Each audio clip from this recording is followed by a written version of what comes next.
Hi, I'm Tom from Pingza, and this is Sam, and we're going to talk a little bit today about Old World versus New World wine. Sam was asked recently at a tasting about the concept, so we thought we might tackle it. Today, I'm representing old school, Old World wine, and Sam is representing the new kids on the block, New World wine. First off, Sam, what's it all about?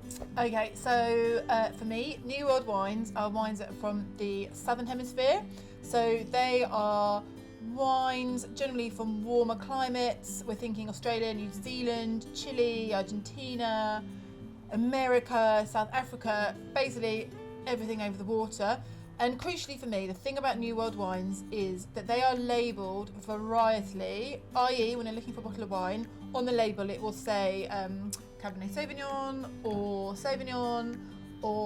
Chardonnay. And so when you want to go and choose your wine, it's easier to navigate the shelves because you can pick a wine from the variety that you hopefully know that you like, and it's quite easy to find something that you're likely to enjoy. And also the wines are kind of more fruit forward. You can have them with wine or with food, on their own or with food. Quite tasty wines, whereas in the Old World, it's a little bit trickier to understand and a little bit trickier to understand what's on the label. So why is that? So I buy that definition, which I don't dispute at all. I think is probably it. We're talking for Old World places like Europe, more Northern Hemisphere, cooler climates, maybe. Basically, all the places the Romans went to and started doing stuff with vines ages ago. Is that kind of the gist? Is that 100%? 100%. So yeah, it's got all the history. It's got quite maybe some illustriousness around it. And then, so by that, I mean, I guess if New World wines are all about freshness and clarity and fruit, beautiful, vibrant fruits and brightness, what about Old World wines are probably more representative of sort of maybe more subtle, elegant. They're from places that have probably used things like oak before, whereas the New World, I suppose, when they started doing it over there, the technology was far sort of increased, and they were able to make more clarity, beautiful wines. So perhaps the Old World is more sort of slightly funky and savoury and sort of earthy as well. Which translates nicely with the fact that it's a bit of a sweeping brushstroke, but the Northern Hemisphere we can generalise as being cooler. So if I think of a little berry on the vine, and then it ripens in the sun, and so you've got lots of ripe flavours, you've got more texture, you've got more alcohol. Whereas if you think of a cooler region, whether it's like Sancerre in the Loire, the wines are maybe a bit leaner, a bit tighter. They maybe suit a different palate better. And crucially, they're harder to understand because they're labelled regionally, not varietally.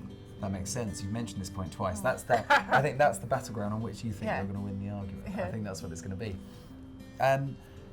My feeling about it would be that I think it's an important concept to grasp, isn't it? I suppose for people getting into wine, it's Old World styles, more savoury, more elegant, more subtle. New World, vibrant, bright fruits. But in reality, it's 2019. How I see a lot of the Old World guys using the more modern techniques and making more, certainly increasing quality all the time, more clean, crisp, clear styles of wine. Lower alcohol, exactly that.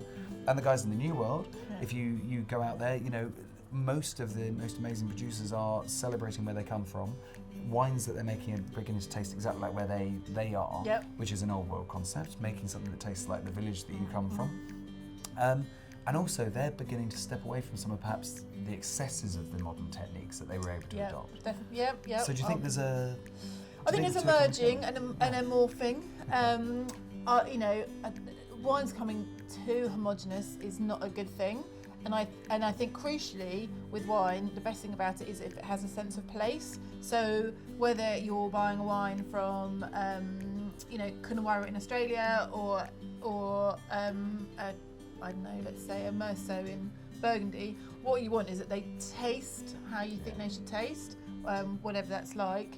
But I think the thing that is more problematic with the Old World is this whole fact that they do label on on the label according to the region. So you have to learn that Sancerre is Sauvignon and that Chablis is Chardonnay and that Rioja is Tempranillo.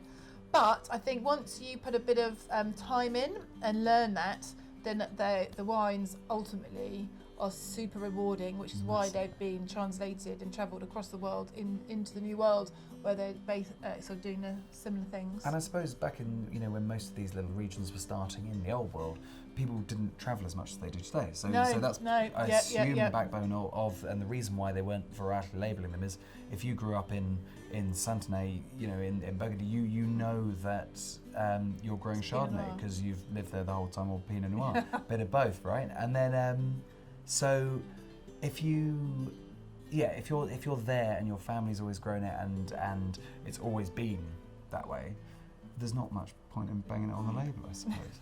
And then, in the modern world, when the New World starts up and Australia starts making loads of wine, marketing it internationally, flying it around the world on planes, I guess, you've got to communicate what the variety you use. And that's a really important thing, the whole thing about flying winemakers, and the fact that people travel and they take basically Old World is going to the New World is going to the Old World, and we're maybe in a place where perfection is being reached. Very nice. Coming together. Coming together. But it's a pretty good description of what is Old World, what's New World, and sort of where the lines blur nowadays. Yeah, massively blurring. Good concept to get your head around. Good compromise. Nice. Put it there.